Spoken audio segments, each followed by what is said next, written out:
So it looks like it's working on it. Boom. Is it online?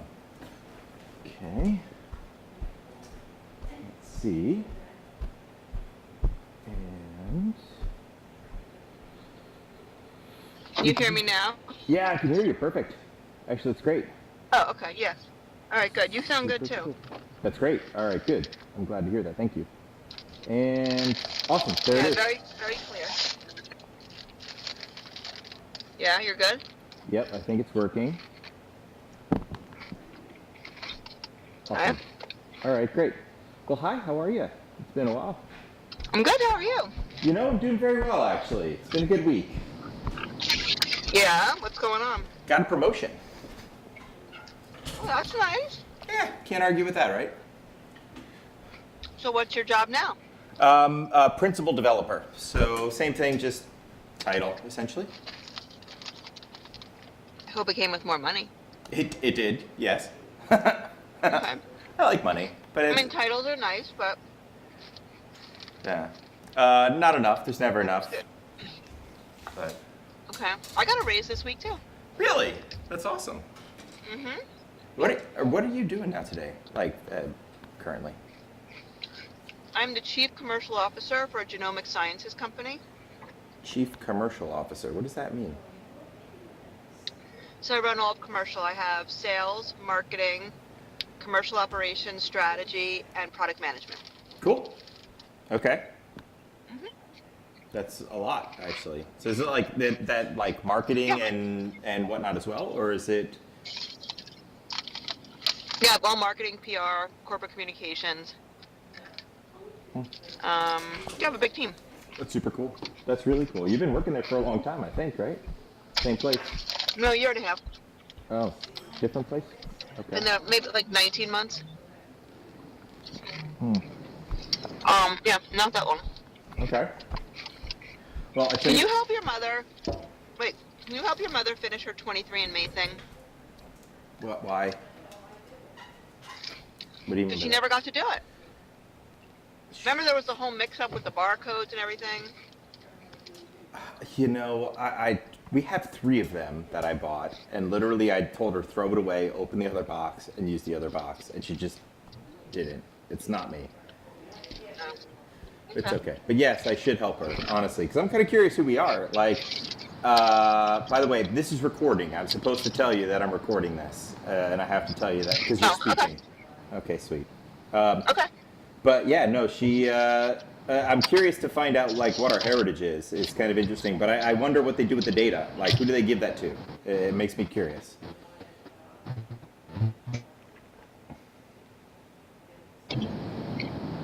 So. I mean, some of the data that is shared is de-identified. Okay. Yeah, but I don't believe that shit. Frankly, No. I don't trust anybody. You don't believe it? No. Well, I'll tell you, like, GSK Mm-hmm. owns 23andMe now, Okay. but they would never take data that was patient identifiable, ever. They don't even want it. You know, Unless you opt in to say that you want to be part of a study or something. Gotcha. I do wonder though, like, because if they sell it for insurance companies or people like that in order to like make money, that to me seems like there's too much money in it for them to not do it. Well, there's a law called HIPAA in the United States, True. and so HIPAA protects your patient privacy. Mm-hmm. So, like, when they code you, they can put your birth year and your birth month, but everybody, let's say, gets coded to the first day of the month. So everybody's coded to March 1st. Okay. Then they have to take you down to only 3-digit zip code. And then they say, okay, within a 3-digit zip code, are you still maybe identifiable? And then they do another check. So there's all these checks that you should not be in any way identifiable as Matthew Elias Keel. Okay.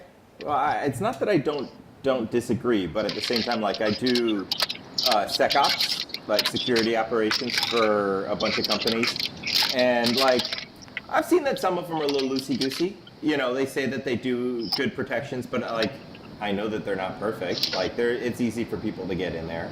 Some are better than others, obviously, but no one's perfect. Like, so and to be fair, maybe I'm just a little neurotic, which is also true. Yeah, and look, there are data breaches and data leaks. I mean, it happens. Mm-hmm. But I do know most ethical companies will do their best to keep patients de-identified. Gotcha. Well, we'll see what happens, honestly. I'm not against it. I kind of want to know what our actual heritage is. But my guess it'll come back Jewish. Mine came back 99% Ashkenazi Jew. Okay, so 99%. Yeah, 1%, like 0.9% Eastern European. Yep. And 0.1% Sub-Saharan African. Sub-Saharan. 0.1. Okay. That's funny. Like, to be fair. Okay, that's where the Garden of Eden was. That's where the Garden of Eden was. I said so. Yeah. Basically, it's like your relationship to Adam and Eve.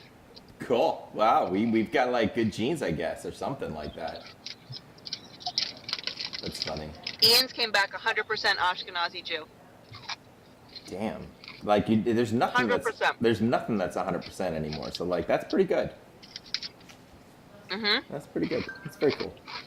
Yeah. No. And you heard we're also third cousins. Wait. What? We're also third cousins. You and Ian. Yep. How the hell did you find that out? Through 23andMe.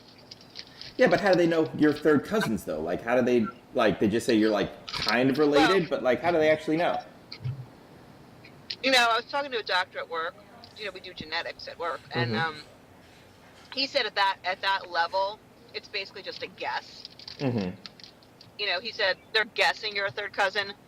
He said it's not very reliable at that. Like first cousins, it's reliable. Beyond first cousins, he said it's more of a guess. It's based on the number of DNA matches. Mm-hmm. Well, there's not beyond that. There's only so many Ashkenazi Jews. I mean, granted it's New York City, and but at the same time, I think we're all related to each other. To be fair, if I had to guess. Well, that was the funny thing. So we tried to figure out if it was our mothers or our fathers that were related. Okay. And so we gave them all the DNA tests, and it came back that they were all related. Like, Ian's mother is related to my mother and my father, and Ian's father is related to my mother. It was like so mishmashed that we couldn't figure it out because everybody was somehow related. Yeah, like that's to be fair, it is kind of a small and relatively, I wouldn't say inbred, but like it's a tight-knit circle. Like Grandma used to say, "I love you. Have a good. I'll see you later. Goodbye. I love you. Find a nice Jewish girl." Like that was how she left every discussion. Now, the fact of the matter is, if you're an Ashkenazi Jew from Eastern Europe, like you said, there's just not that big a population. Exactly. That's true. Hello, Joseph. How you doing today? Saw you joining in. We're just chatting while we wait for everybody to come online. No, he left. Yeah, that's okay. I guess I frightened him by saying hello. Oh, wait, he's back. Oh, he's back. Well, hello again. Very nice to meet you there. It's my cousin Stacy. She was so kind to come online, and she's going to help me out a little bit with some questions, and it's going to be fun. I'm actually kind of excited. I am actually very excited, so this should be cool. Awesome. Yeah, no, this is a talk that I started in Bali in 2019 before COVID. And there was this great guy who actually helped me organize the discussion a little bit. And to my mom's credit, she gave me some good ideas as well in order to tailor it towards some of the bigger picture stuff. So it's non-technical is really the gist of it. It's the whys and why does it really matter and what is the big picture of this thing? Because it's something that I think everybody's really interested in today. It's profoundly important is the other side of it. And a lot of people, even a lot of smart people, don't really understand it. Truth. That's very true. And I've been doing this for a long time. I've been talking about this for years now, actually. Mm-hmm. So it's kind of vindicating. And I will say that. Good. Okay, I feel very deficient. Okay. In my knowledge. Okay. So I'm hoping that I learned something because I'd like to understand it better. Yes. No, and this is the goal. Is like most people talk about the value associated with the tokens. A lot of people are talking about like a lot of the technical stuff when they don't even really understand it too well. And the gist is that there's a lot of big picture pieces that I think are glazed over because a lot, like you're saying, a lot of people don't really get it. And that's why I got into the space. Is that I learned to code because it was interesting to me. It's very neat stuff. Right, and I mean, I know you say it's very important. I need to even understand why is it so important. Yes, and we'll get there in 8 more minutes. We'll Good. start 7 minutes actually. Thank you, by Okay. the way, for coming online a little early. I appreciate that. So I set up my streaming rig, and I'm cross streaming this to YouTube and to Facebook and to Twitch. So I hope it all sounds good because I'm listening on my headphones and not monitoring. So we'll I hope if everybody out there is listening, I hope it sounds good. If not, I'm gonna cut it up and I'm recording it as well, and that way we can make sure that it'll come out nice. And I'll get it sectioned off into nice small segments, and we'll put it together in some post-production and make sure that get a nice channel put on YouTube so that some of the bigger picture pieces will be easy to resource and spread around and share. So some nice shareable clips will come out of this. Great. It'll be fun. It's actually going to be very cool. This whole streaming thing, it's funny. Like, I love to talk, you know that. And it's a little nerve-wracking getting on these things. I tell you what, it's Yeah. yeah. So do you find that? Like, do you do any of this kind of, like, these talks ever? I do, and I think it's a little. I find it easier to do a talk in person with an audience because you can read an audience Yes. and you can see faces and expressions and body language. Yes.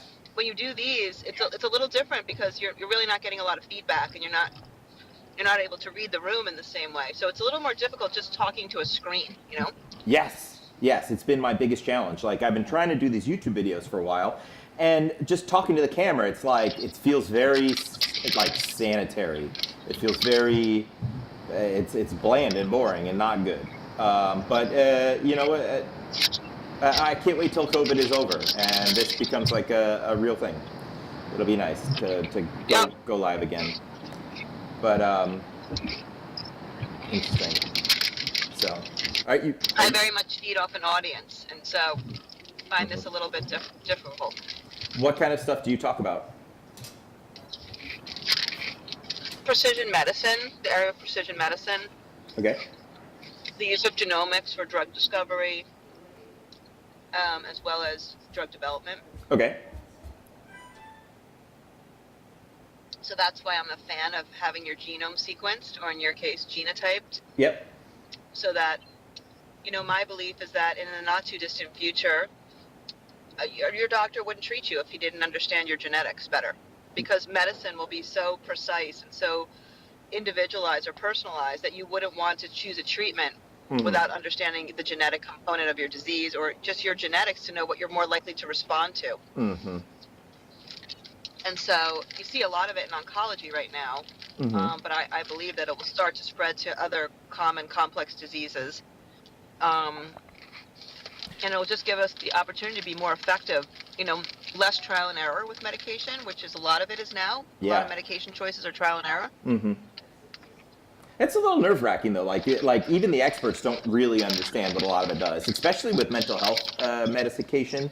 Like when you read all these documentation, like and these research proposals, like they really have no idea the mechanisms that they're activating. They just say like in a certain number of people it sort of works, and like that doesn't feel very. Well, what doctors do is doctors sort of start to create these profiles, right? So I treat patients with this drug, and these are the ones that seems to work better. Yep. This works better on younger patients. This works better on older patients. This works better on patients, who have this other comorbid condition.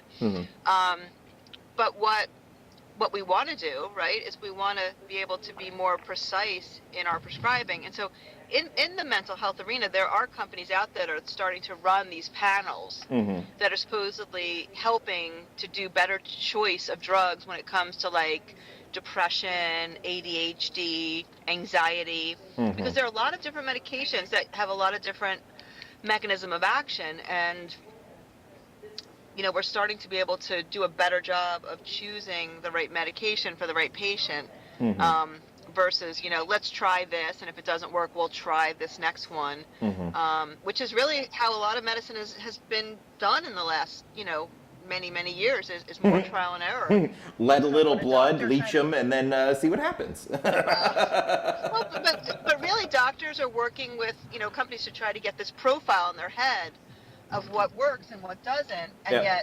yet, we should be able to be more precise than that. Yeah. No, I agree. We should be able to. Like, this is definitely not, well, I say that, but at the same time, like, it's kind of amazing. It still shocks me what I see in 2021, and just the ignorance everywhere. It's frustrating, which is something that we'll get to, because I think there's a lot of opportunities. Well,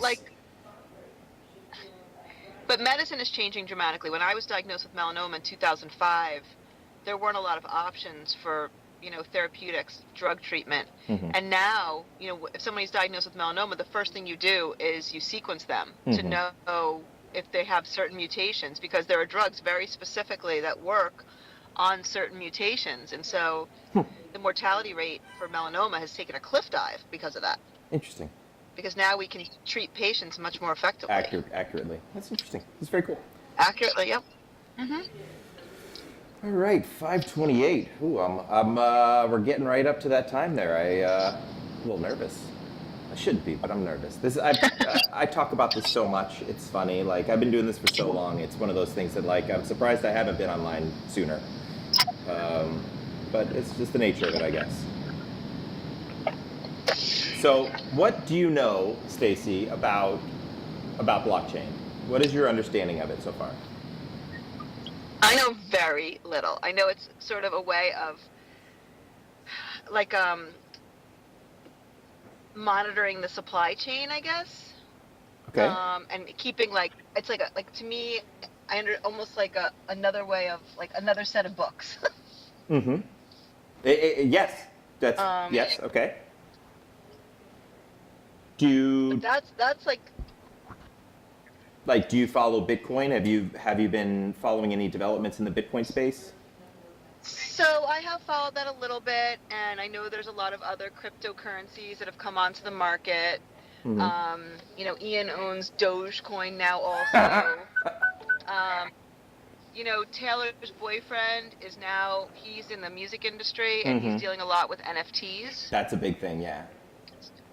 Yeah, so he's working with a lot of musicians to help them set up NFTs and market them and understand how to, get them into the market, and how do you price them, and,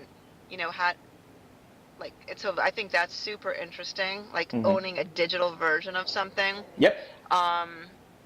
So I have some basic knowledge of that whole idea of these, non-fungible tokens and how that could work for art or music or things like that. Yep.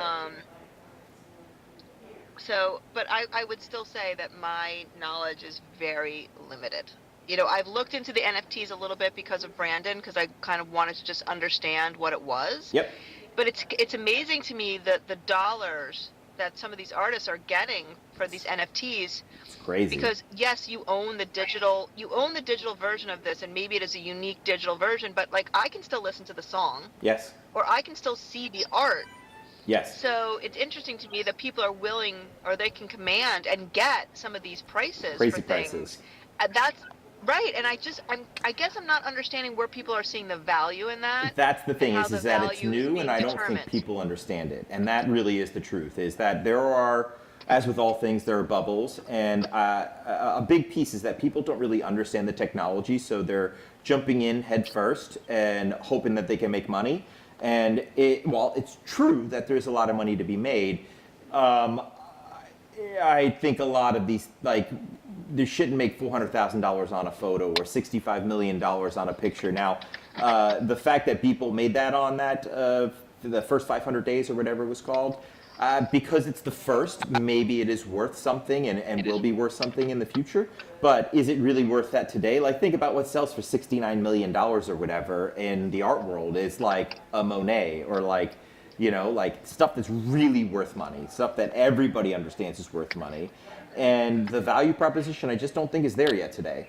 But when... Well, it's worth money if you think it's worth money. Yeah, well, it's right? worth... I mean, everybody assigns a different value to things. Truth. It's worth it if someone will pay for it, but just because they paid for it doesn't mean that there's a bigger idiot that will buy it for them. So, like, what's it really worth is what someone's willing to pay for it today, and will it be worth that tomorrow? I don't know. So yeah, so I it's curious to me that people are willing to pay these dollar figures for these digital it's digital rights. these digital versions of things. Yes. And okay, so let's do a thought exercise, and this is where I'd like to start, is that the crypto space was started because of Bitcoin. And so let's start there in the idea of we're going to invent some new money, and we're going to think through like what we need in order to invent new money. And if we were to create an IOU, and I was going to just print off a piece of paper, and we're going to say it's money now, and I'm going to hand it to you. You know, what's to say that that's worth value? Truth is, it's only worth value if you're willing to accept it, and even more so if someone else will take it from you. So being able to prove that that piece of paper is worth value is an important first step. And if we were to create an IOU, and I'll stamp and sign my name on it, and now we have this verification, this proof that I gave it to you now. But who am I? And if you're going to give that piece of paper to somebody else, how do they know who I am? They have to trust that you trust me. So let's pull in a notary. Let's just take this third party that is a trusted third party, and we're going to bring them in, and they're going to notarize this piece of paper and say that, okay, that piece of paper is a valid piece of paper. It's not forged. It's actually real. And now this is this extra layer of trust that we're going to build in order to prove that that piece of paper is actually worth something. But really what we're doing is we're talking about trust, not about money. Because what makes paper worth something is the fact that we trust that it's worth something. It really has nothing to do with the paper itself. But this brings into the broader question of who am I and who is the notary that actually signed off on that piece of paper. And this is really the heart of blockchain technology, is that blockchain technology is about trust. It is a digital representation of trust. And the problem that was solved in order to create Bitcoin as we see it today was the problem of the double spend when it comes to digital currency. And by creating a methodology to certify transactions, Satoshi Nakamoto was able to prevent forgery. And really the gist of the blockchain technology is it's this undergirding that makes Bitcoin worth something because it's a new certification of trust. It's a new way to create this digital trust. And that is really the heart of what was created with Bitcoin. But it's much like Bitcoin was one invention, blockchain is another. Bitcoin is digital money, but really the trust that's inherent underneath the digital money is the most important thing. And because of that, I'm going to ask you a question, is what is trust? So I can rely on the fact that that it's worth something, that I believe that it has the value that you tell me it has. But more than just trust in the money, think about what trust is as a thing. Like, define trust. It's not so easy. Well, I mean, that I believe in it. Like, if I trust something, I believe, like, if I trust you, I believe what you tell me. I feel like I can rely on you. Yes, that's a big piece. That you can predict behavior of individuals going forward. And trust is something that no matter who I ask that question of what is trust, everybody comes back to, they know it implicitly, they understand it, you can feel it in your bones, but trust is one of those things that's really, really hard to actually put a definition to. It's a very difficult, like, this is the answer. And the best one that I've come up so far with is there are two types of species on the face of the planet. There are solitary creatures and there are social creatures. And when it comes to solitary creatures like sharks, 100% of the calories that they eat are spent on Darwinism, on creating bigger territory, creating better offspring, and creating that evolutionary process for their individual bloodline. When you start talking about social creatures, they work a little differently, and like bees, for instance. Bees have, through evolutionary time, come to understand that a portion of the food they eat is turned into chemical scents. Those chemical scents are used to organize themselves as a species, and they gain synergy by working together. And what they've understood is that the amount of energy that they expend in order to create the chemical scents and to create that synergy is in their benefit, because the synergy is like the total is greater than the sum of the parts. And on a biological level, the amount of energy that they expend in order to create the scents to organize themselves is less than they would use in order to go it alone, essentially. And while bees are a very simplified version of this idea, we do something very, very, very similar. We have a much more complex version of how we assess trust. But in higher organisms, the idea of judging emotional state and mental state, not just what I see or what I hear, is the important piece of that. It's that if we work together and I trust you, it will be in my biological benefit in order to do so. Like, I will be able to reap reward from that synergy that is greater than the amount of energy that my brain uses in order to figure that part out. And when you look at trust across different species on the different cultures, in places that are tropical, like Brazil or the Caribbean or South and Central America or Africa, you have a much more warm and welcoming society. People are much more easy to invite you in, come have dinner with my family, and they do so because there's more abundance. There's more calories available, and the brain is it's the most energy dense organ in the body, and they have the ability to essentially waste that energy because there's enough abundance around that they can do so. When you start looking at cultures like Russia... Matthew, Matthew, how do you know that's the causal reason for their attitude? Like, how have you modeled to know that it's the abundance of resources that makes them that way? Now, this is honestly, it's just a theory that I have, and I'll be honest with you. But when you look at the other side of it, places like Russia or in the Norwegian cultures, or like there is much less abundance, and there are much more cold people. Like, and there is a direct relation between places that are cold and people that have a more reserved culture. And it's just something that I've experienced. It's not something that I can say, look at that documentation.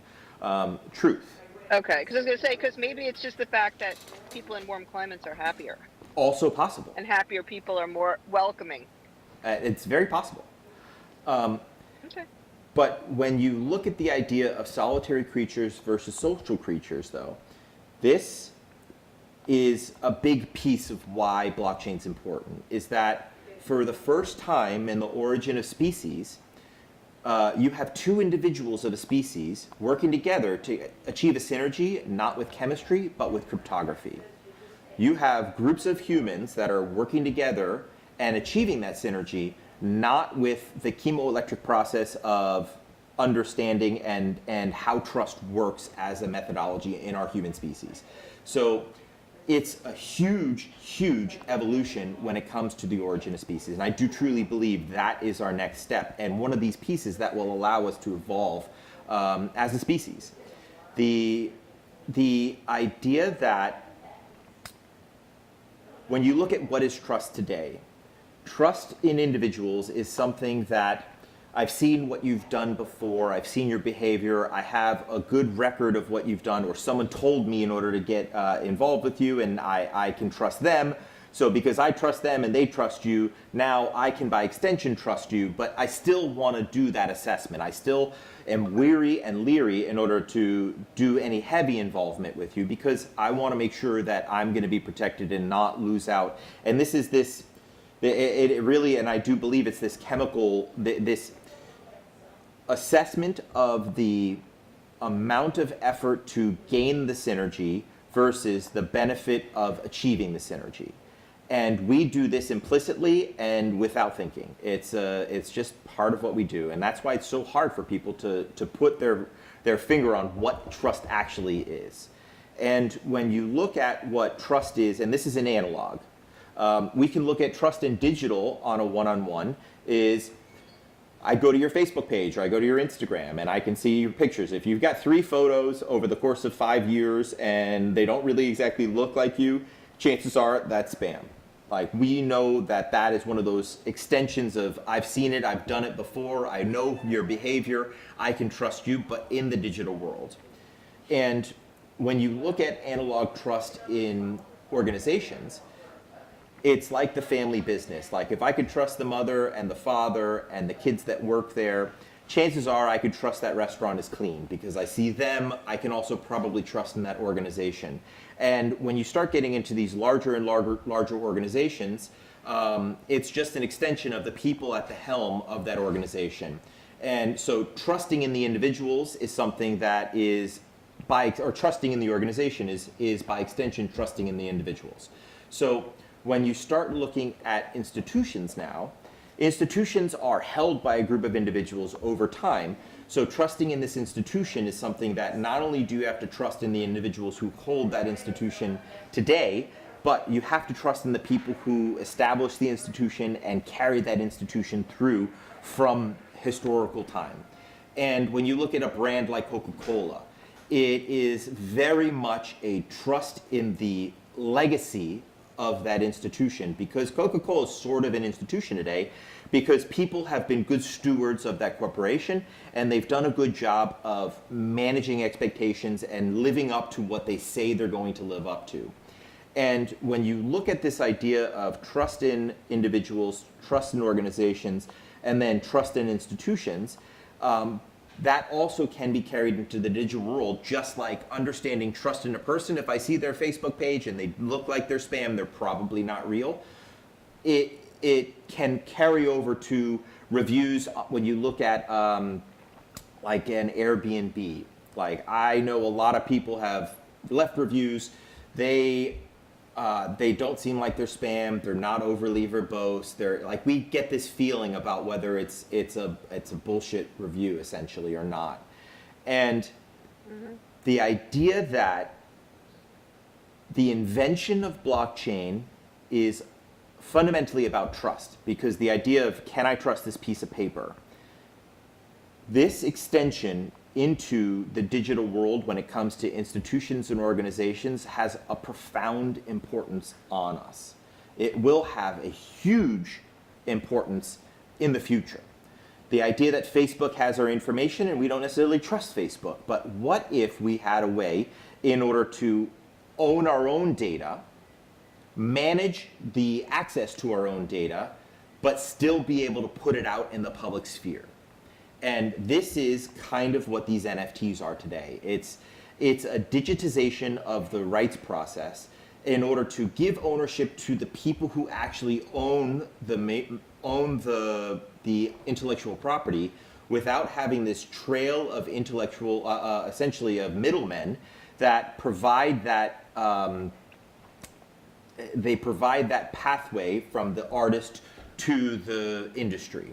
They are these gatekeepers, and essentially they're rent keepers, is really their rent seeking. So by applying this invention, which is an invention of trust, to all things in life, we are going to see a huge difference in how we operate as a species. Questions about that so far? I'm good. Okay. Now, when we look at the idea of what are the applications that can be carried forward with this trust, a lot of what we do as humans when it comes to civilized society or to social processes is fundamentally about trust. And actually, I see Joseph has his hand up. How do I invite you to speak? That's my friend Joey. Hi, Joey. I've invited you to speak, so come on in. And Michael, actually, Mike from work. Yeah, let's bring you in too. There we go. Can you hear me now? I can hear you now. Yes, we can hear you. Oh, hey guys. Yeah, Matt, you're going into the real deep philosophical aspects of the freedom that Bitcoin ultimately creates, which is kind of interesting. But I mean, the bottom line is what's fascinating about Bitcoin, but ultimately the underlying blockchain technology is how it is totally trustless, right? It's immutable.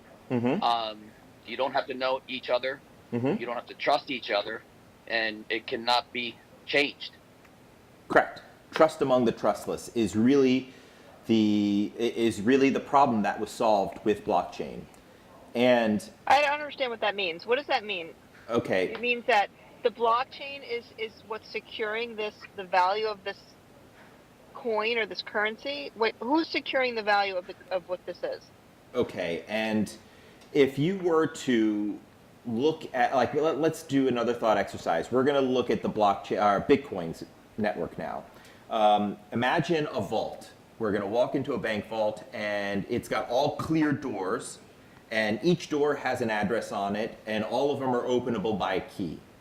So in order to prevent a double spend, or in order to prevent forgery, what happens is you have a bunch of people that come in and audit all the doors and make sure that there's the same amount we have now as we had before, essentially.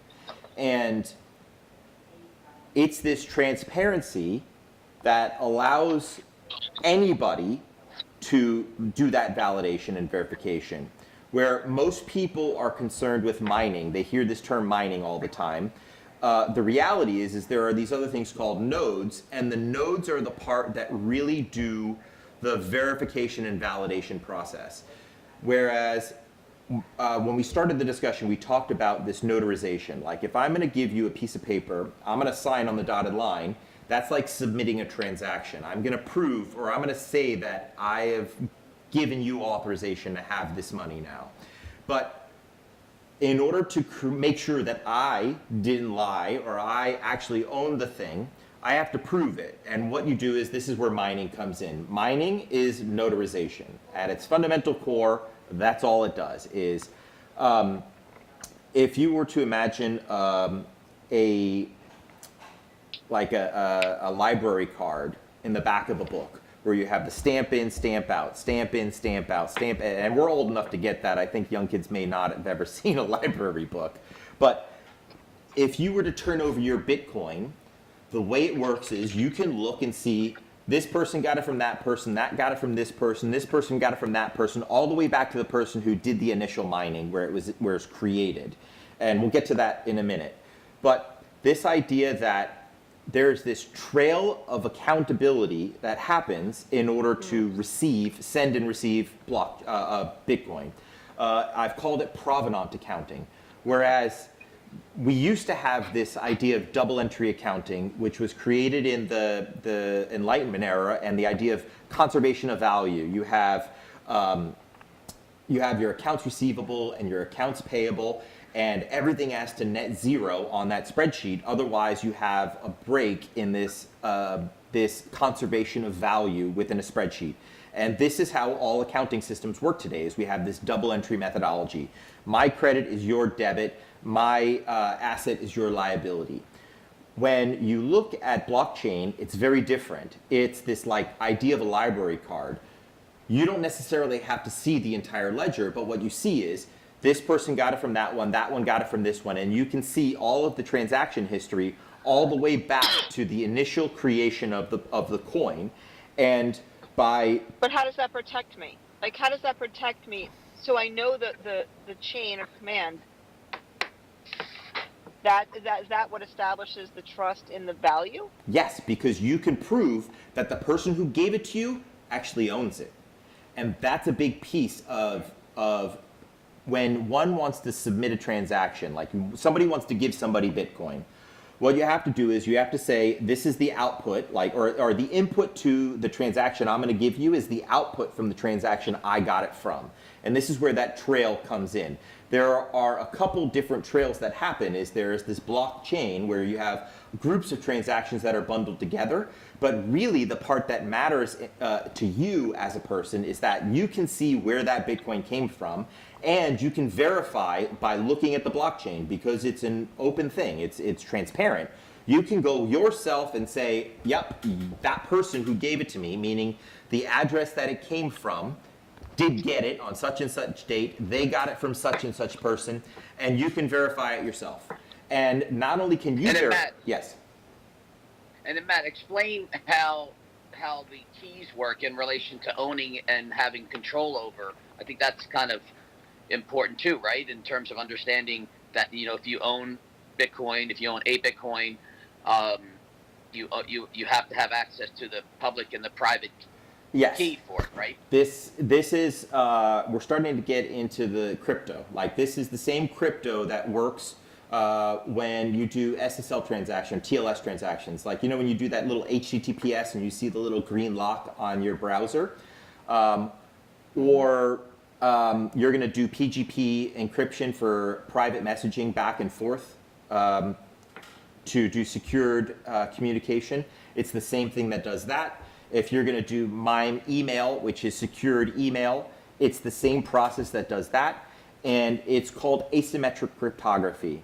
And it's not unique to blockchain. It's just a technology that was repurposed or used again. Actually, it's not even repurposed. It's doing the same thing it does when you securely pay online, or you securely send an email, or you securely send a message. If you talk about symmetric cryptography is where you have a cipher. It's what they used to do in way old times, where A equals 1 and B equals Z and C equals a period. And you have this ledger, or you have this cipher basically that tells you how to decrypt the message, right? Now, this is a fairly fault-tolerant system, because if somebody else gets that piece of paper, they can read your message and they can see what you've said. So one of the inventions that came out of this crypto revolution, and this is something that's happened for a long time. This goes back to the Enigma machine, actually. If you remember how the Germans used the Enigma machine, and we got one of the U-boats and we stole one of their Enigma machines, and that's how, like, it was a seminal turning point in the war, is because there's this idea of salts, there's this idea of being able to more easily obscure the message to make it more difficult to guess what the answer is, to guess what that cipher is. Now, when you start talking about asymmetric cryptography, this is a totally different thing, and it's based on very, very, very hard mathematics. You take these two very large prime numbers.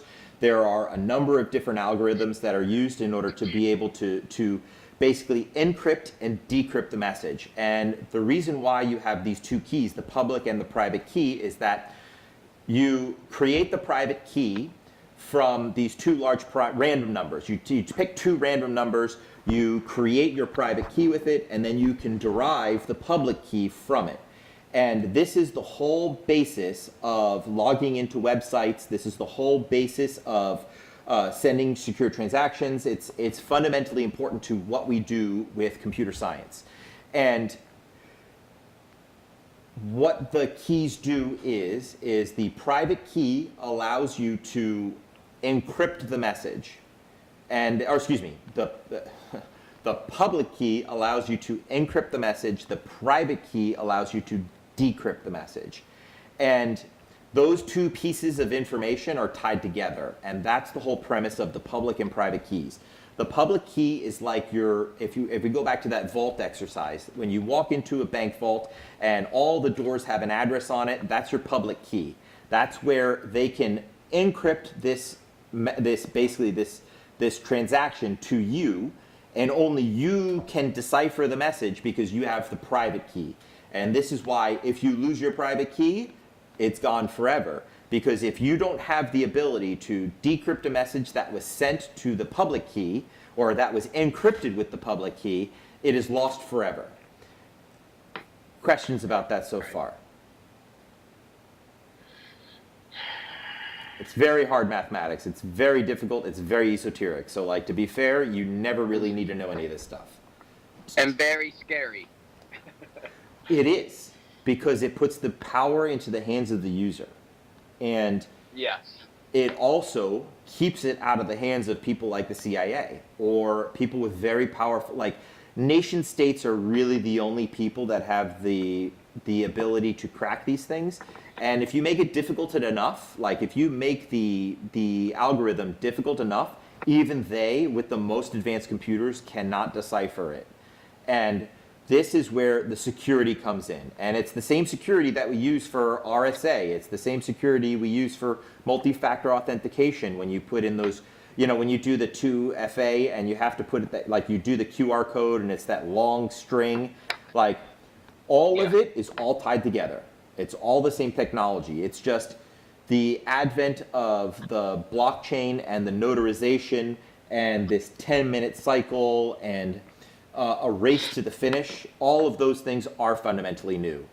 But putting together this cryptography, like this crypto piece, is not new at all. It's a very well-trodden piece of the computer science world. So Matt, what's your perspective on, you know, obviously we're talking about Bitcoin, you got Ethereum, and of course every other altcoin out there. What is your perspective as to what you see Bitcoin as? Do you see it as a store of value? Do you ultimately see it as a unit of account? Yes. And comparably even Ethereum, you know? Well, Ethereum is fundamentally different. Bitcoin is a store of value. Ethereum is, whereas Bitcoin is digital gold, for a few reasons. Ethereum is digital silicon. It's the right to do work on a computer, on the Ethereum virtual machine, so you can have that indelible record. The idea of this trail of accountability, this provenance accounting, and it's a much different, it's different. It's hard to explain.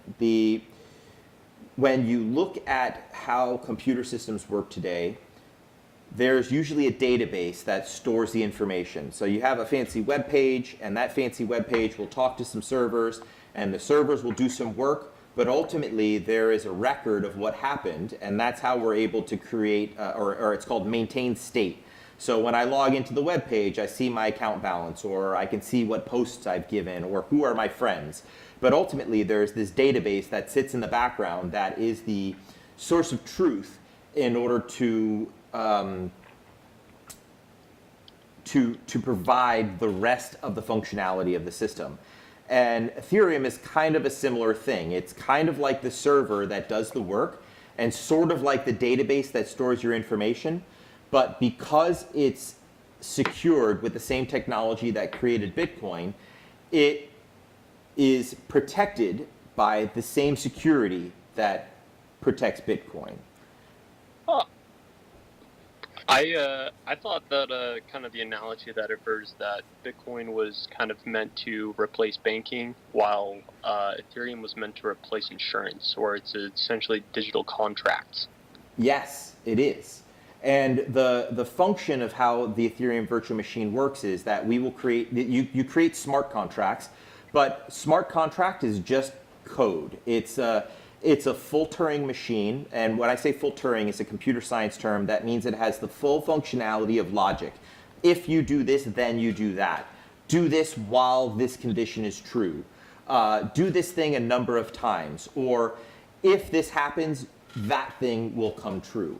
And this is where the smart contracts and the Ethereum virtual machine come in, is that by programming functionality into smart contracts and then executing them on the Ethereum virtual machine, you have the ability to provide surety that whatever result that happened is real.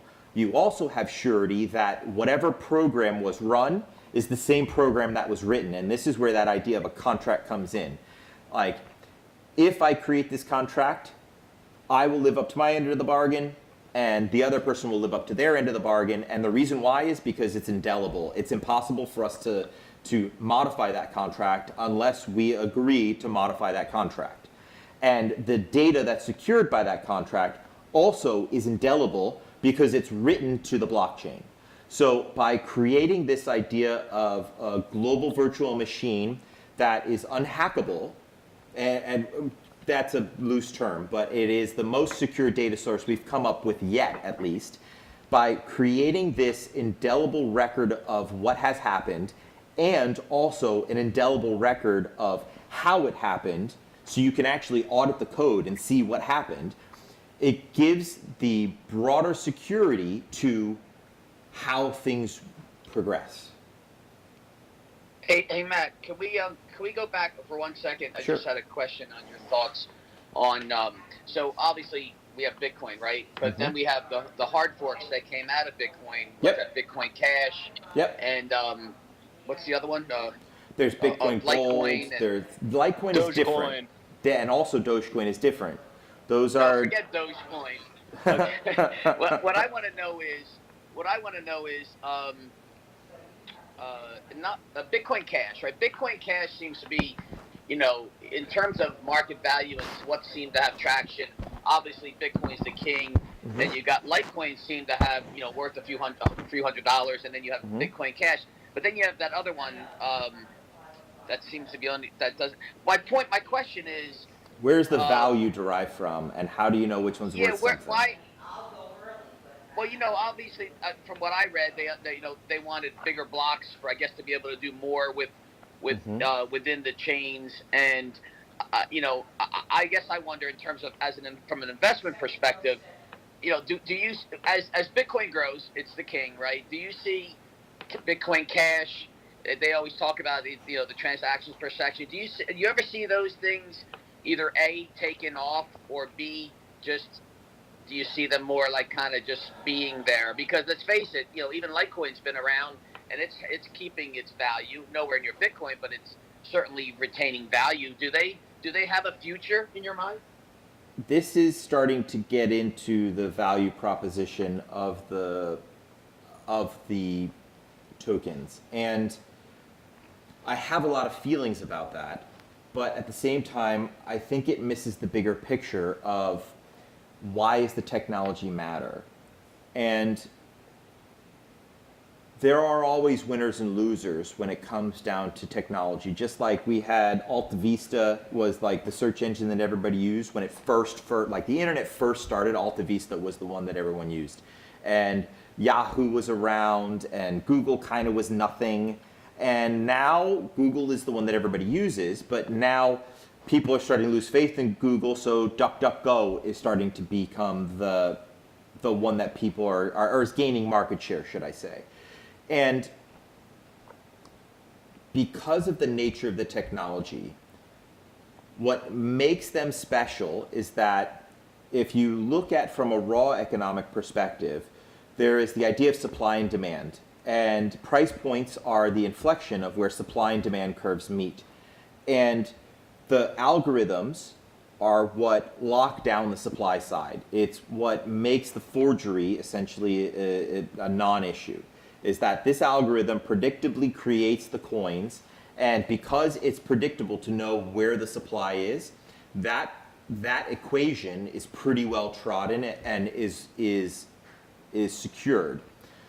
But the demand side is totally market driven, and this is where the idea of purely elastic supply and demand comes in. It's a term that means there is no like from a raw economics perspective, it's a term that means that there is no invisible hand of the market that is changing where this inflection point is, and the price is only derived by supply and demand. And if there's demand for coins, there will be value associated with them. And today, a lot of that value is froth. A lot of that value is... Matthew, Sure. who determines the amount of supply? The algorithm. And that's the thing. So there is... But whose algorithm is it? And That's what I understand. Whose algorithm is this? okay, so in the case of Bitcoin, this guy Satoshi Nakamoto created this.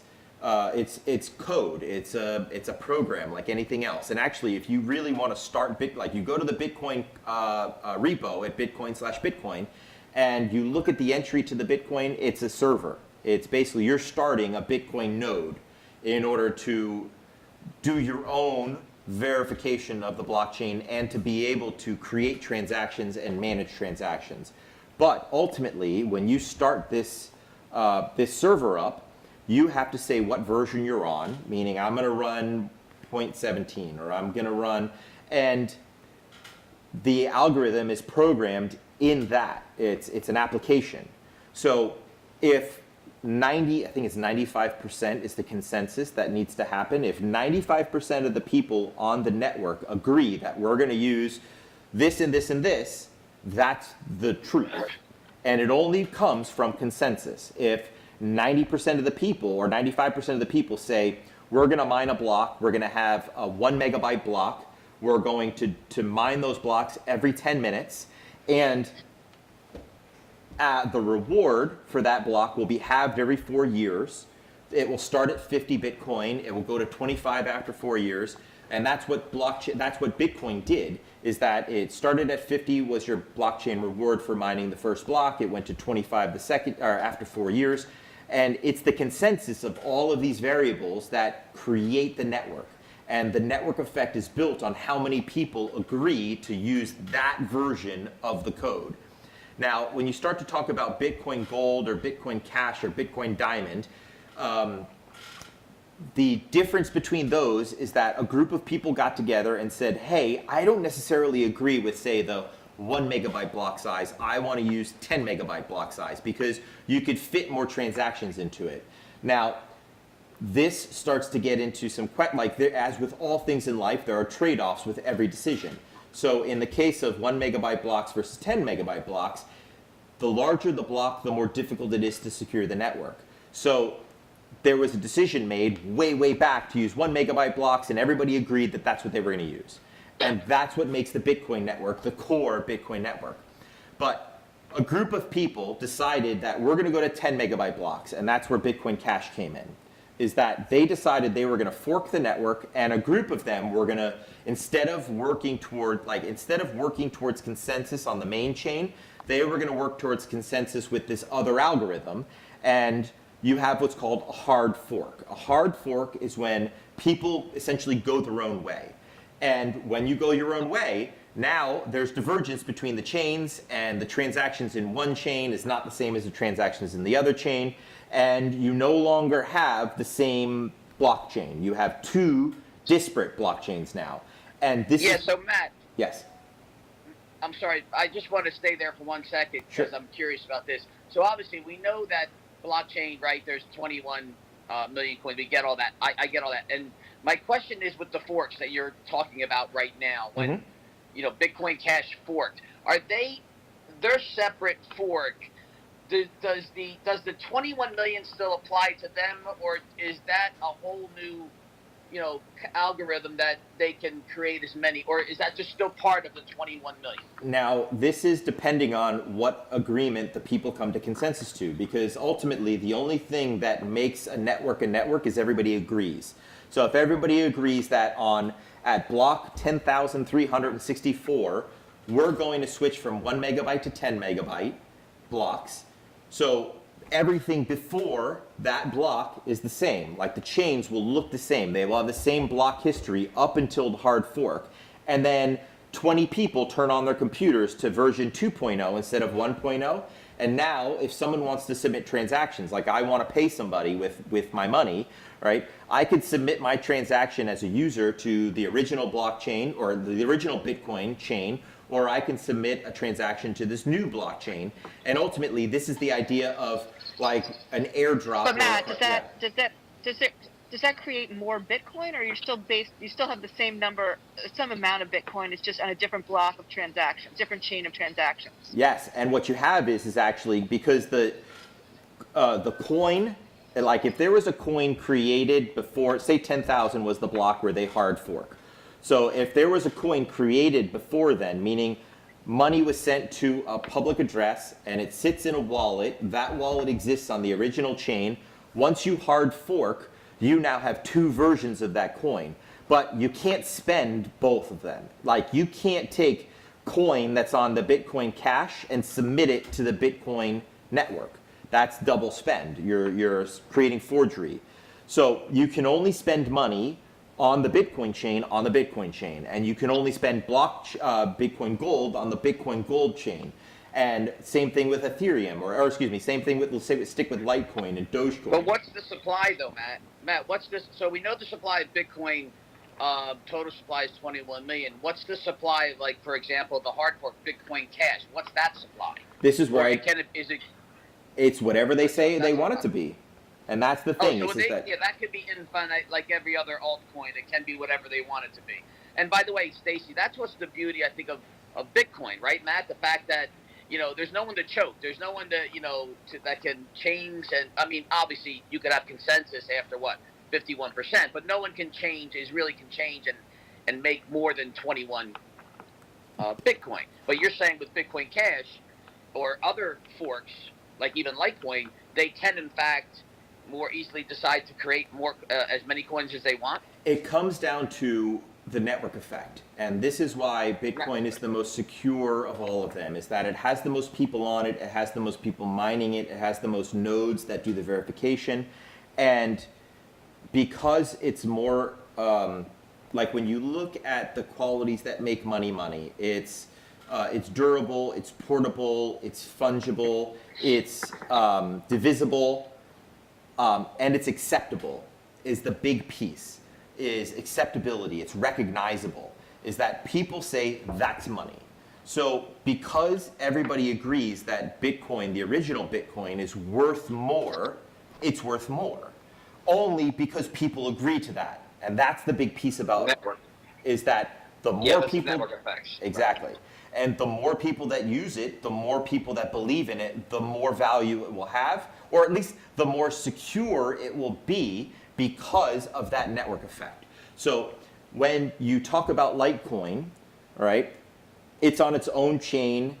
It instead of using a 10-minute block, it uses a 1-minute block time. So like they're adding a new block to the chain every 1 minute. It has a different block size. I think it's 1 meg or 2 megs. And that's why it's a different thing. But ultimately, it's the same idea. It's you add transactions to a block. The block gets added to the chain. They start building on top of the chain in order to to add the next block of transactions on. And by bifurcating these coins, you basically take away their value. If you look at, that's why Bitcoin Cash and Bitcoin Gold and Bitcoin Diamond, like, they're not really worth a lot. They're worth something because somebody's trading them, but ultimately, right, are they really worth something? Like, can you turn it into more money? Yes, but it starts to look like penny stocks. Like, if nobody wants to buy it, what's it really worth? Like, you could say that the last value, like the last sale was for, $12. But if nobody's willing to pay $12, is it worth $12 or is it worth what someone's willing to pay? Wait, Matt, what's the difference between a 1 minute and a 10-minute? Like, why would I want 1 minute versus 10 minutes? Like, why would they select that? I don't understand that. Okay, and this comes down to the trade-off of how the networks or how the programming is done. Like, when you look at the idea of, and again, it's just an application. It's an application like Microsoft Word or Windows or any of those other things. There are variables that you have to build into the application, and how you choose the values for those variables changes the operation of the application. So when Satoshi Nakamoto was inventing blockchain, or was inventing Bitcoin, he made some best guesstimates at what the right value would be for some of these variables, like how often a block would be added to the chain, or how large the block size should be in order to add enough transactional capability to secure more number of transactions, or what size of the block you need in order to create security. And part of that, it has to come with what's called the hashing algorithm. So these are, it starts to get into the weeds of very, very complex computer science topics. But when you look at how, let's go back to like how Bitcoin actually works, is that I am going to turn over my library card and I'm going to verify that I got it from somebody at such a date, and I'm going to then sign with my public key in order to turn it over to, or excuse me, I'm going to sign with my private key in order to unlock it, basically to prove that I own this thing. And then I'm going to secure it with your public key to give it to only you. So the idea of public keys and private keys is that I can see your public key, but only you can unlock it using your private key. So I have to prove the transaction is mine by using my private key, and then I lock it again by using your public key, and then I hold it up and I submit it to what's called the transaction pool. But essentially I'm holding it up for a notary. And I say, hey everybody, I would like to send money. And because nothing in life is free, Satoshi Nakamoto understood that by creating incentive for people to support the network, they would be more inclined to do the work to support the network. And this is what mining is. Mining is notarization of the transactions. It's taking a group of transactions from the transaction pool, adding them to a block, doing some work on it, and this is where the idea of proof of work comes in, and to prove that I did what I said I did, and then I get a reward for that because I'm just helping the system work. So by creating this proof of work and then submitting the transaction, he has certified that that I did my job in proving that I own it to give it to you, and then the network proves that they did their job in notarizing it. And this is starting to get into... Where's the time component come in? Where does the time component come in when you say like 1 minute versus 10 minutes? I don't understand that at all. Okay, You say they decided to go from 10 minutes to 1 minute. Yes. There is the way the hashing happens, and what a hash is a computer science term for, for a given input, you will get an output. And the output is unique to that input. So if you were to, say, put War and Peace into a hashing algorithm, you'd get a string of characters out of it. And if you were to change the very last period to an exclamation point, the string of characters that would come out at the end would be different. And this is a way to provide immutability. It's something that happens. It's a computer science thing. It's how logins work. It's how a lot of security works when it comes to computer security or digital security. And the idea of hashing was something that was invented for databases in order to make them efficient. So it's a well-trodden path in computer science to understand how this hashing happens. But there is the difficulty in how hard it is to hash that thing. So the network, in the case of Bitcoin, when you do the hash, there has to be a certain number of zeros, preceding zeros, that come out of this thing. And when you run this algorithm, it's essentially rolling the dice. It's a probability that if you roll the dice, you have a 3% chance of getting 12 preceding zeros, or you have a 12% chance of getting 3 preceding zeros. And in order to make sure that the blocks are about every 10 minutes, the network will adjust the difficulty of the hashing in order to get blocks every 10 minutes. And that adjustment of difficulty is what allows the blocks to be every 10 minutes or every 1 minute. And it's something that's just part of this application. So if the Bitcoin network sees that blocks are being generated in 9 minutes, it will make it more difficult. If it sees that blocks are being generated in 12 minutes, it will make it easier. And it will make that easier or more difficult by saying, instead of giving me 37 zeros, you need to give me 38 zeros. Or you need to give me 34 preceding zeros. And how many zeros you have at the beginning of it is a function of probability. So if you have a 12% probability, it's easier to do it. If you have more people that are trying to do this and the more chance someone is going to roll the right answer. Like they're going to get snake eyes. So by adjusting the difficulty, because more people are attempting it, you have the ability to keep the average time of block generation to this number that is your target time. And that's part of again, it's a variable. You say, we're going to make a block about every 10 minutes. It's not exactly. It's say 9 minutes and 12 seconds, or it'll be 10 minutes and 37 seconds. And if it's more or it's less, the network will say, for the next block, once we've adjusted difficulty, instead of having 37 zeros, needs to have 38 zeros. And that is because more people are rolling dice. There's more probability of the correct answer coming out of the dice roll. And that's how it creates this stability to the number of blocks that are generated, the number of correct hashes that are generated. And what creates this stability and security to the network effect is that everybody's racing against each other. By creating a race and tying it to the physical world is how Satoshi Nakamoto solved the trust among the trustless problem.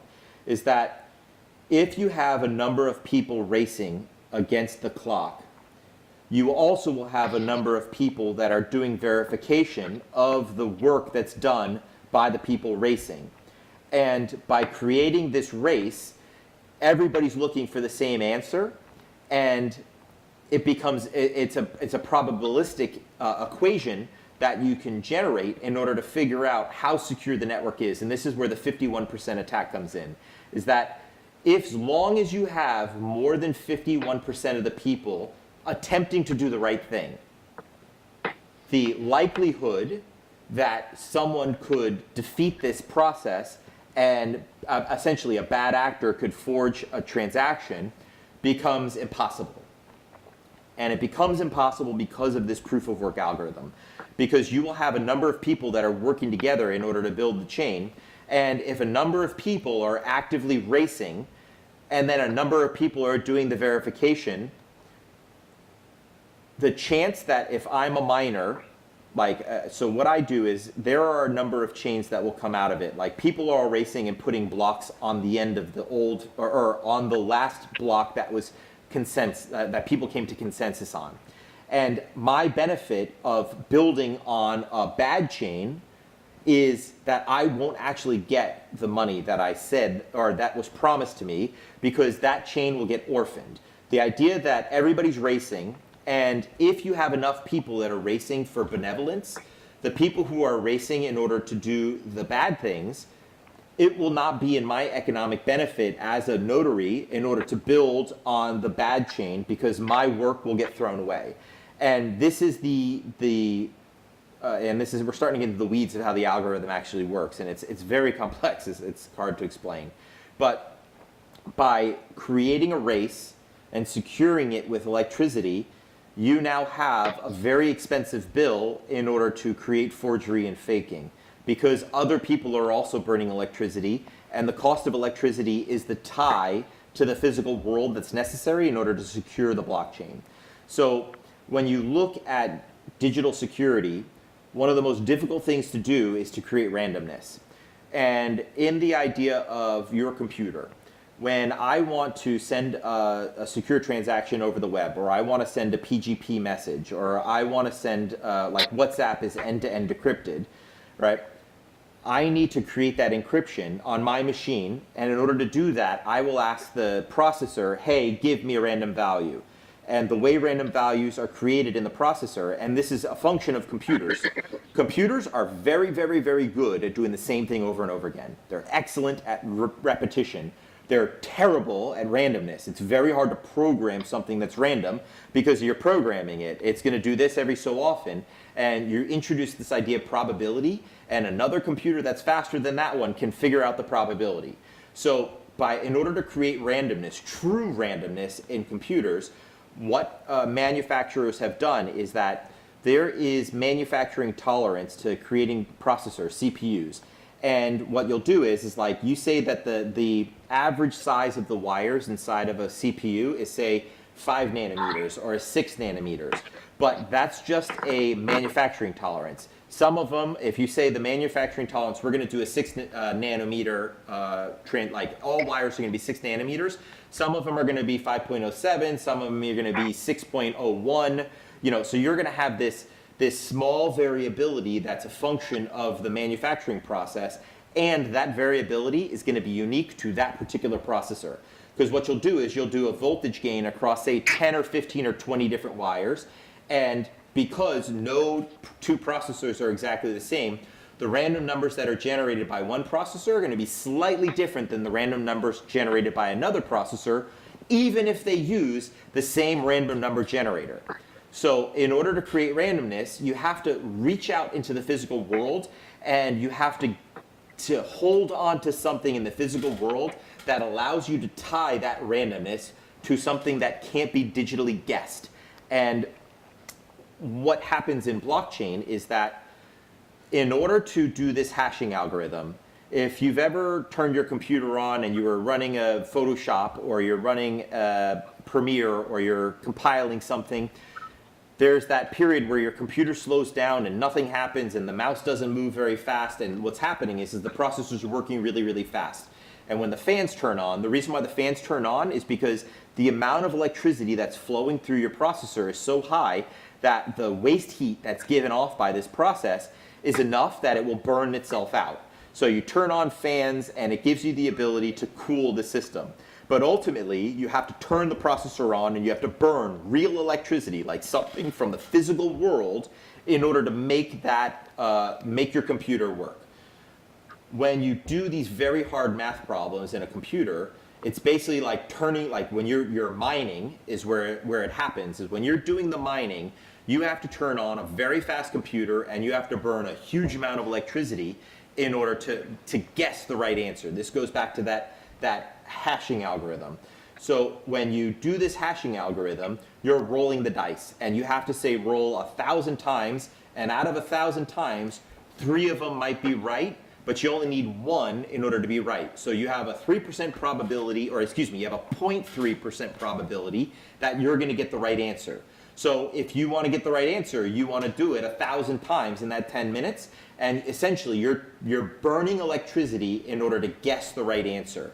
And because everybody's racing to guess the right answer, everybody's also burning that electricity.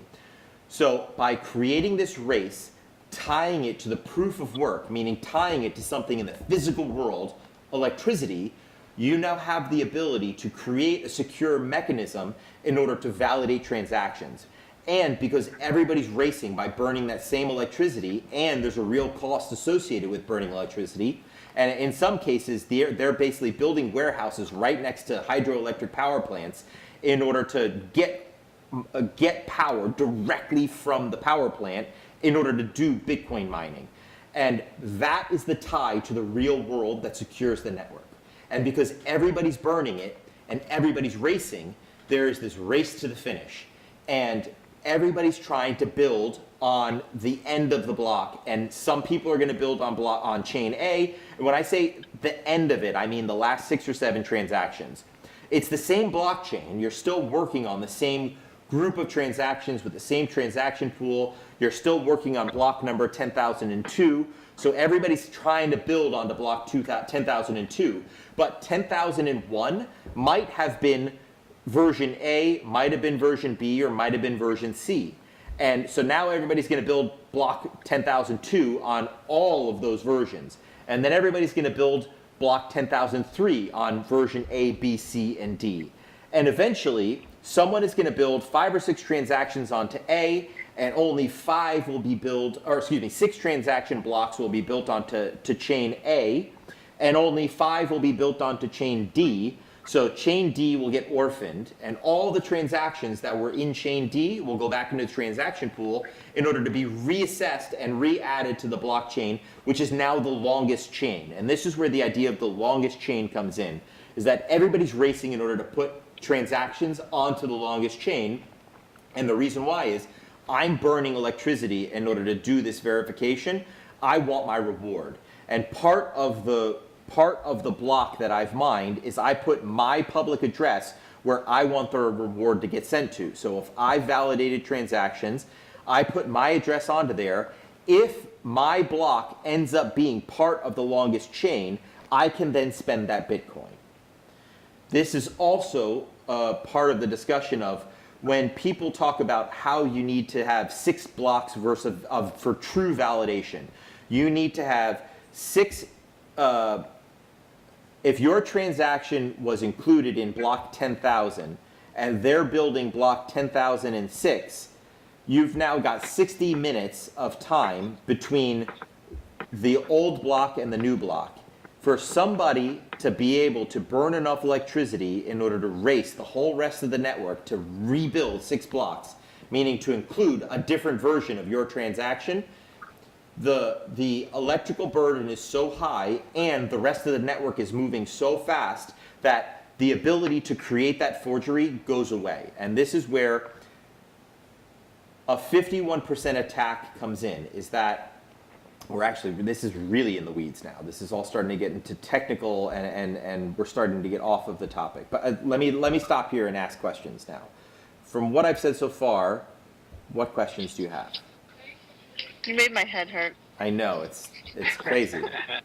It's one of the most advanced and complicated inventions we have created as a species. But if you think about it... I have a question. Sure. Matt, so obviously I read a lot on this and obviously the Bitcoin or the crypto haters, one of the things they seem to be talking about, I just wanted to understand your perspective if there's any validity, is the amount of consumption, the concern about the environment. What are your thoughts on that? The only person who would ever care about that is the person who it competes against. And Bitcoin was invented to get rid of fiat currency. And if you believe in this stuff, you believe that fiat currency is controlled by a cabal, and that cabal had a leader a long time ago that was very famous in saying, "Give me control of a country's money and I care not who makes its laws." And his name was Amschel Rothschild. And when you look at Gandhi's statement of first they ignore you, then they laugh at you, then they fight you, then you win. If I was the person that was being competed against, I would come up with any number of excuses in order to try to steer away from a competitor. But people are smart enough in order to know when something smells. And this is where I start to question. Yes, it does burn a lot of electricity. Yes, it is the same size as like the country of, I think Switzerland is where it's at today. But the value that we get out of this trust, the value that we achieve as a species from not being under the thumb of people who control our money today is worth it. We can figure out more sustainable versions of the electricity piece, but we can't get out from underneath the thumb of those who control us without a tool in order to do that. And to me, the idea that, going back to the trust piece, this is the first time in the origin of species that individuals of a species are working together and achieving a synergy, not with chemistry. You have people that are working together not because they trust each other, using the same method that all animals have used for all of animal time, is so critically important that any roadblocks along the way are worth it. Like it's not a perfect technology. And as a matter of fact, I don't know if Bitcoin is the one that wins ultimately, because it solved the problem of centralization, but it created a number of other problems. And this is where the technology is just not mature. Just like we don't understand how social media really affects us, and we're just now starting to understand the power that social media has, we don't fully understand the importance of this technology nor what it's actually capable of. And this to me is far more important. The reason that... Matt, yes. I'm sorry. What I find fascinating about Bitcoin and this whole space is kind of what you're talking about, which is when you look at all the fiat currency being printed, it's backed by nothing, right? We know it's nothing getting totally debased. what fascinates me, I'd like to get your opinion on, is how, as Bitcoin becomes inevitable, I think it's already inevitable, but it's just a matter of growing and global, right? Cannot be stopped. You kind of makes you wonder what kind of how price discovery ends up occurring, down the road, right? Years down the road, true price discovery of what Supply and goods demand. and services and But- right, and how that actually happens. Well, it's going to fascinating. Go ahead, Michael. Oh, sorry. I'll wait until you're. Sure. Money is an incredibly important tool, and when you look at the philosophy of money, like the importance of money, it boils down to specialization as individuals. If I'm a farmer, I can plant make hay while the sun is shining, and I can store my labor or my value add to the society as money. And then I can then use that during lean times or during the winter in order to buy goods and services. And so money is really the measuring stick that we judge our value add to the economy. And I think that's a little upside down today. People think that bankers are worth something and influencers are worth more money than teachers or doctors. And this is a function not so much of our decision making as it is a function of what the powers that be, where the money flows to in the invisible hand of the market. But when you look at the idea of, I know what I can earn in an hour, or I know what I can earn in a year, and then I know what a loaf of bread costs, and I make the value proposition of, is it worth my time in order to continue to do this work? Or can I find another job that will give me the ability to make more money for my value add to the economy? And also we do this constant assessment of what is that thing worth? What is that iPad worth to me? Is it worth 10 hours of labor or 1,000 hours of labor? And can I actually afford that thing?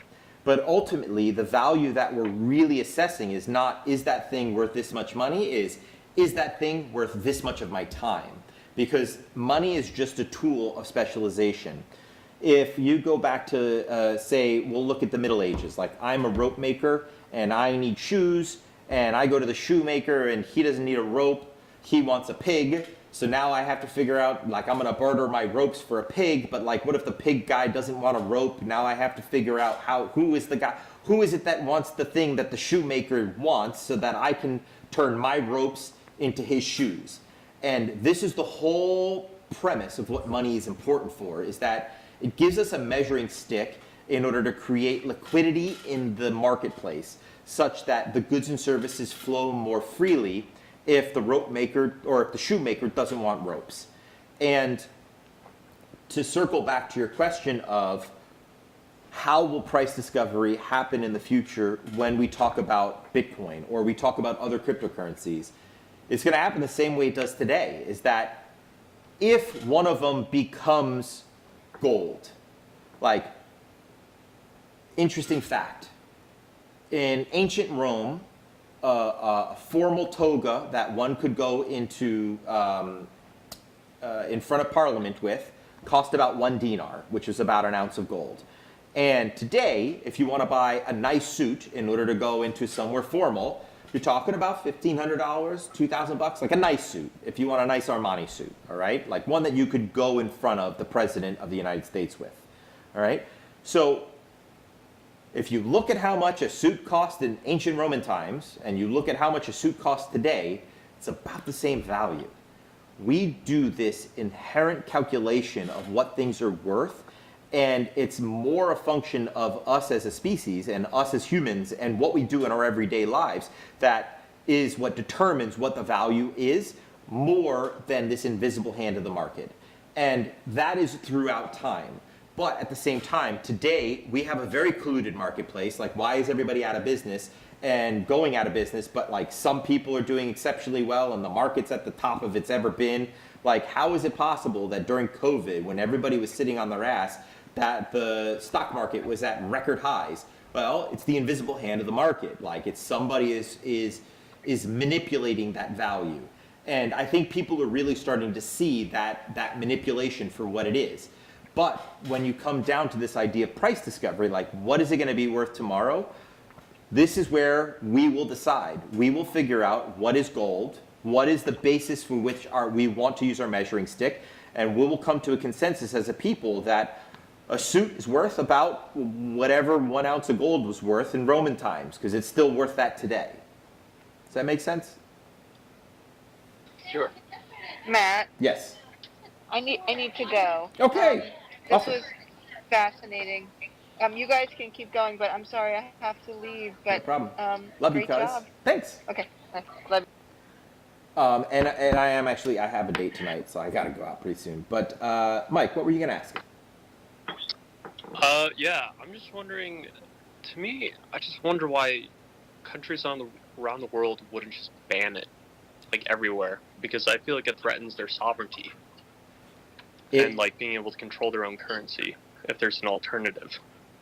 Yes, it does.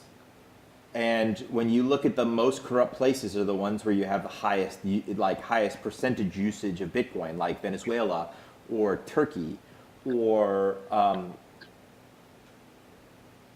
the people who live in the most corrupt places understand what corruption is more implicitly than we do here in a free society, and they vote with their feet. And in those places, they've attempted to ban Bitcoin. Like in Turkey, he basically shut down all of the currency exchanges. But it doesn't stop people from using it. You'd have to literally turn off the internet in order to stop it. And if you wanted to really ban Bitcoin, people have the technology today. And just like you could hard fork and create Bitcoin Cash or Bitcoin Gold, people would just spin up a new server, call it Gold coin or Dogecoin or something else, and the genie's already out of the bottle. And I think that's the calculation that a lot of the countries are making today, is that you can't really ban it. And if they wanted to, people would just choose another one. And there's an economic law, and I apologize, I forgot the name of it, but bad money drives out the good. People will hold their good money because they know it's good money, and they will get rid of all the bad money because they assume that paper is paper and will go back to being paper. And by creating this ban, it doesn't actually stop people from using it. It makes people question why the government's banning it. And it's not a very good thing for them. They have the incumbency right now, and for a short amount of time, they are at first they ignored it, then they laughed at it, and now they're starting to fight it, but I don't think they can. Yeah, but Matt, what's also interesting to that point, and to Michael's point, is that they tried to ban it. It's not possible. You have to shut off the internet. And what's really curious is that when you look at these nation states, for example, the U.S., who has the dominance of the dollar, that there's the fear that these countries have that if they sit there and don't get involved, and they could lose out on getting involved early enough before the price gets really ridiculous. And you could have a country like, I don't know, Nigeria, for example, who's obviously big proponents of it, that could really benefit by taking advantage, purchasing, and embracing it.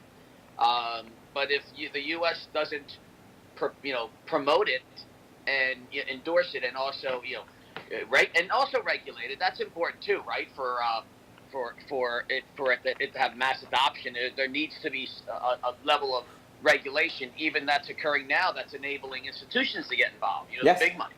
Yes, and that's what's driven it to the price where it is today.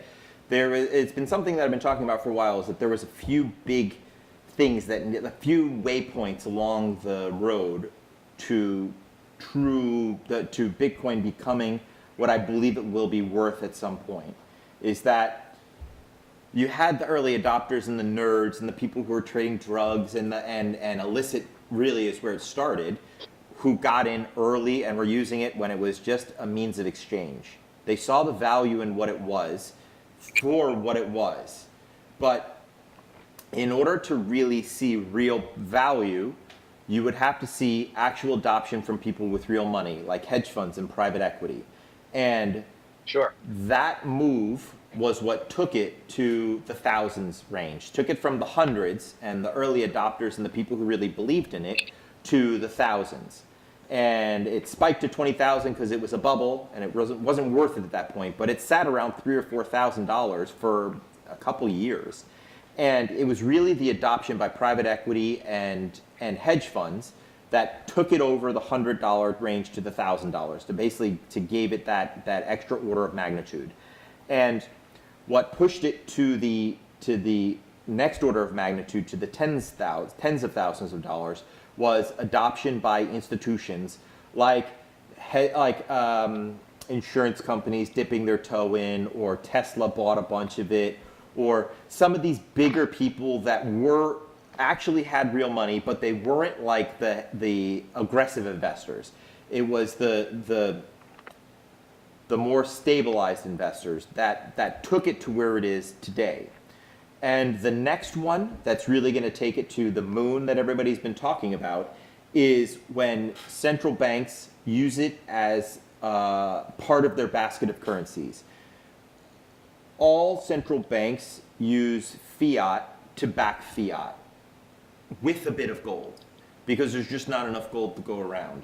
So by including coin in the basket of currencies in order to create the value for a government's currency, that will be the impetus for it to go to the hundreds of thousands of dollars. For it to carry... We just need one bank. We need one central bank, Matt. Correct. Matt. And the rest of, and the rest will follow. And I think there already is one, but so China is the most advanced when it comes to central bank digital currencies, and they've been doing it for a long time. And if you look at the on-ramp to Bitcoin, most Bitcoin was purchased originally in CNY, like was purchased in yuan. And it's because most of the mining power throughout the history of Bitcoin has been in China. Arguably, China has the most coin. Now, they've probably sold it to the market, and it's really hard to see where it is, and this is where I'm getting into the part where I don't actually know the exact number, so I apologize for that. But the idea that China doesn't allow anything to, and they can turn off the internet in their country. They do not allow anybody to do anything without their say-so. And they didn't stop people from owning Bitcoin.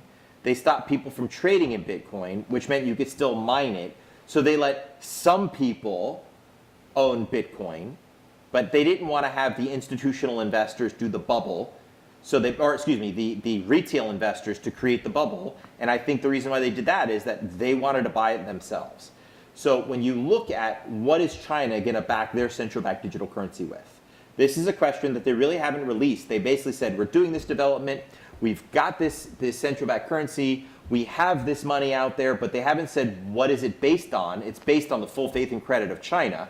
But I think this is where the rubber hits the road. I think they have the most. And I think they back themselves into the next Bretton Woods agreement. Like, what made the U.S. currency is that after 45, after the war, all the industrialized nations got together and said, we are going to create Bretton Woods, which is a treaty. America at the time had the most gold, so we based the US dollar on $35 an ounce of gold, and then everybody free floated their currency to the US dollar, and that's what created the US dollar incumbency.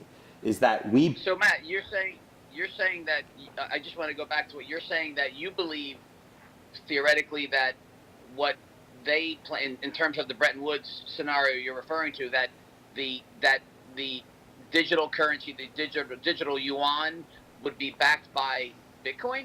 I think that would be huge. Well, then what you're making an argument for, which God knows when that would happen, is the world reserve currency. This is of Bitcoin. Bitcoin. yes, and this is where Okay. I can't tell you it's going to happen, and I don't think anybody can tell you what's going to happen because it's such an advanced technology and a new technology and a complex technology because it has to deal with a lot of the sociological and societal implications of this technology. It's not because it's an invention of trust, not an invention of money. But in this case, it's that if we all trust in this thing and we share that trust, in the case of Bretton Woods, everybody trusted in gold and thus the dollar, which was broken in 1971 by Mr. Nixon. Yep. So Sure. if you were to create a new fiat regime that's based on these central bank digital currencies, and they're all floating relative to something, they're going to have a basket of currencies of each other, which would make sense because that's the way currency is done today. They're not going to be that different. And what are they going to base it on? Are they going to base it on each other? Maybe. But realistically, there has to be a peg to the real world. There has to be some kind of tie because nothing in digital life is truly digital. It's all tied to something. And first mover advantage allows people to set the rules. And in the case of World War II, we had the biggest guns and we had that advantage in order to be able to dictate what happened. In this case, I think the Chinese backed themselves into this first mover advantage. They backed themselves into, they had the most coin when nobody else was doing it. They had cheap electricity when nobody else was doing it. They were they're the people who build all the computers in the world when nobody else really produces computers, and they have the most advanced ability to do that. So they just collected it, and there you go. So they go into what? So then, Matt, go into what you're saying is because that's it. Obviously, I always wondered if because I read a lot about it being the world reserve currency. So then it begs the question. Let's just assume that's ultimately and inevitably the case. And with the dollar, already having 70% dominance throughout the use of the world, mm-hmm. doesn't that still leave the dollar very strong? As does it necessarily weaken the dollar? The dollar is just paper. What makes the dollar is that people agree that it's worth something. And if people decide that they vote with their feet and that something else is worth something, that will be what's worth something. And our influence in the world and essentially having the biggest military is what allowed us to be able to dictate what the dollar was worth. But when you look at a multipolar world where there is a lot more flexibility to influence than there was, say, 50 years ago, this opens up a lot of questions of what is the value of the dollar, especially when there's so much being printed. If we can't pay back our debt service, and really the value of the dollar is based on how much is in, when you look at supply and demand, and that's really how currencies are valued, is how much is in supply, how much is demanded, what is the economic activity, the velocity of funds that's going through the economy that is determining what the value is. You now have an inflection point where the supply of the dollars versus how much economic activity is using those dollars creates the price point. If nobody's using it, nobody wants our long-term bonds, nobody wants our debt. It's not worth anything. And that's a real threat. No, and I wonder what, to your point with that is that, because you're so worried about the debasement of the dollar, the only saving grace for as part of that is that everybody's doing it, right? So it's kind of a race to the bottom. Everybody's debasing their own currency. Yes, and the next economic crisis is not going to be a crisis of economics. It's going to be a crisis of currency because they're all fiat, they're all free floating, and they're all floating relative to each other. And if you put your tinfoil hat on and you say who actually owns those things, who is in charge, they're all the same frickin' people. They all know each other. They're all working together. So they're all working towards one goal. And when you look at the Chinese, they did something different. So I don't think they announced this. I don't think they announced the fact that Bitcoin is backing it and there's central bank digital currency until you have a true currency crisis in the Western world. And that's coming. But if the trigger to create that crisis, that's too hard to predict. Where is the trigger that causes people to lose faith in current fiat currencies? when it's all we use as our measuring stick. And this is the big question. It's like, because like that's really what money does today, is it allows us to value my labor versus what I eat and what I need, and how do I do that assessment myself. And Right. what causes that to break down? War, a natural disaster, some kind of, like there could be, it's called fat tail events, these things that you can't predict. And ultimately, people will need, because money is has an important utility as that measuring stick, and people need that for everything we do in life. So without that measuring stick, we're going to look to find another measuring stick. And if China stands up and says, hey, by the way, we've got this central bank currency and it's backed by gold and Bitcoin, and this is how many we have, here's our address, here's our and you can now verify what they say, it makes a compelling argument that they have the most stable currency. Cool. Hey, listen, I got to go too, but definitely let me know when the next next session is. I really enjoyed it. Yes, thank you for coming. This is wonderful. Thank you.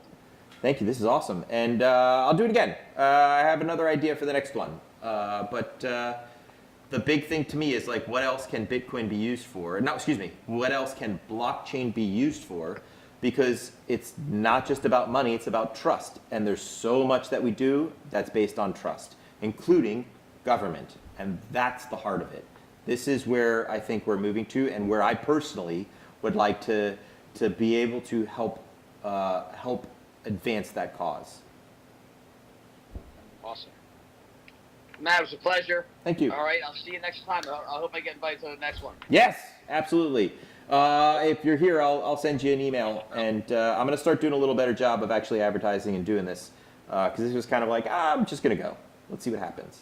And That's cool. So we'll see. Awesome. Thank you. All right, thanks, guys. All right, guys. Bye. Bye. See you. Bye.